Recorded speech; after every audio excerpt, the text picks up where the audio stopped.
Bonjour.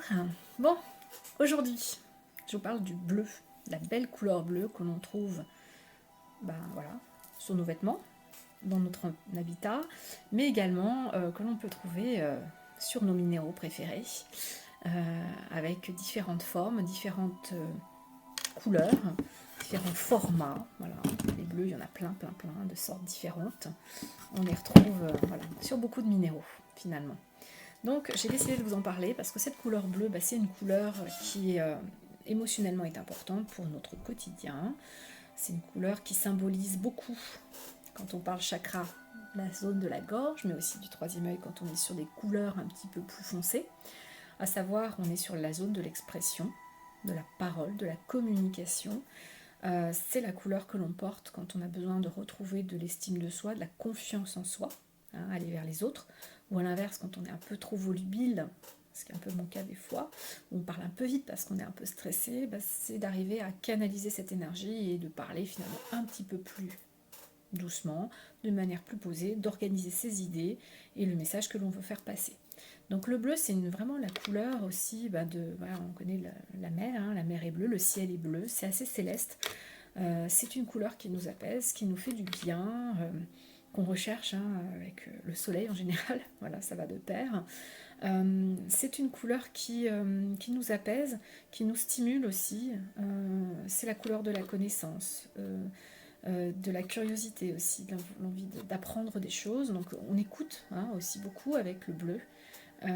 On se pose et on se pare de bleu, comme les Égyptiens avec le lapis lazuli. J'en ai montré un au démarrage, voilà, cette magnifique pierre qui est à sa belle couleur bleue, c'est la lazurite qui lui donne ces nuances, avec des petites touches de pyrite. Donc c'est des petites pastilles un petit peu brillantes qu'on retrouve sur beaucoup de ces lapis. Et puis la calcite blanche aussi, qui est propre à ce minéral. Voilà.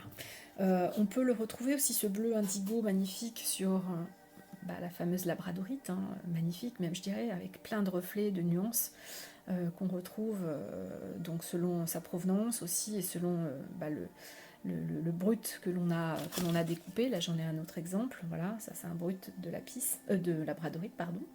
Donc on va retrouver des fois des nuances de rose, de violine, etc. Mais en tout cas, ce sont des couleurs qui nous apaisent et qui nous font du bien.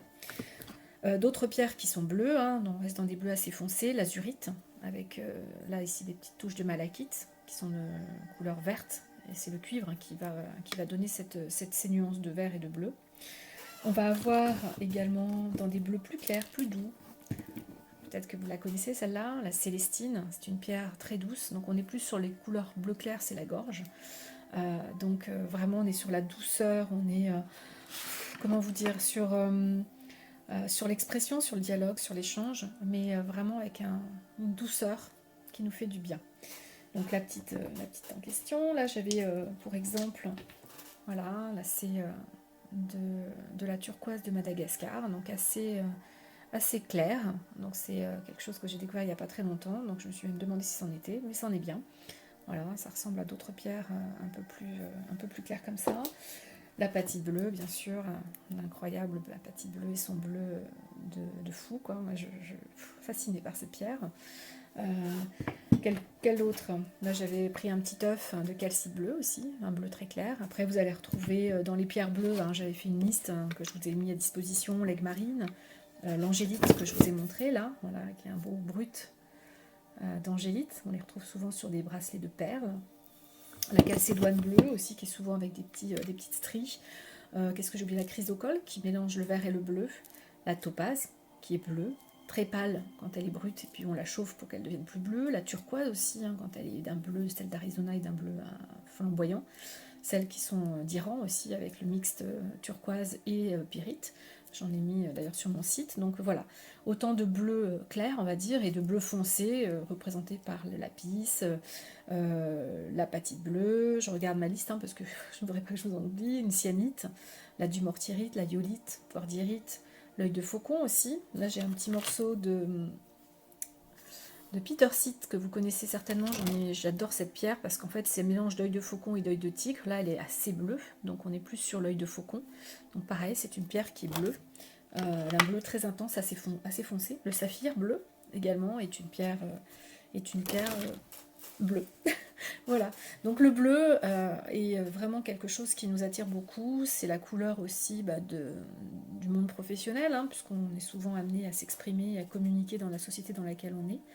Donc voilà, si vous cherchez une pierre qui vous donne ce courage-là, en tout cas celui de l'expression, ou de la communication, ou de l'écoute si vous n'écoutez pas assez, voilà, et bien vous allez vous mettre sur ce type de pierre, vous allez la sélectionner ou la chercher sous tout un tas de formes, hein, que ce soit le bracelet à porter, le pendentif que vous pouvez mettre, la bague, les boucles d'oreilles, enfin bon, ou alors une belle pierre ornementale si c'est ce que vous préférez dans votre habitat. Voilà, si vous avez besoin d'infos, n'hésitez pas.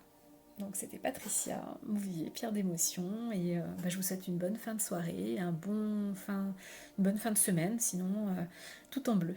À bientôt.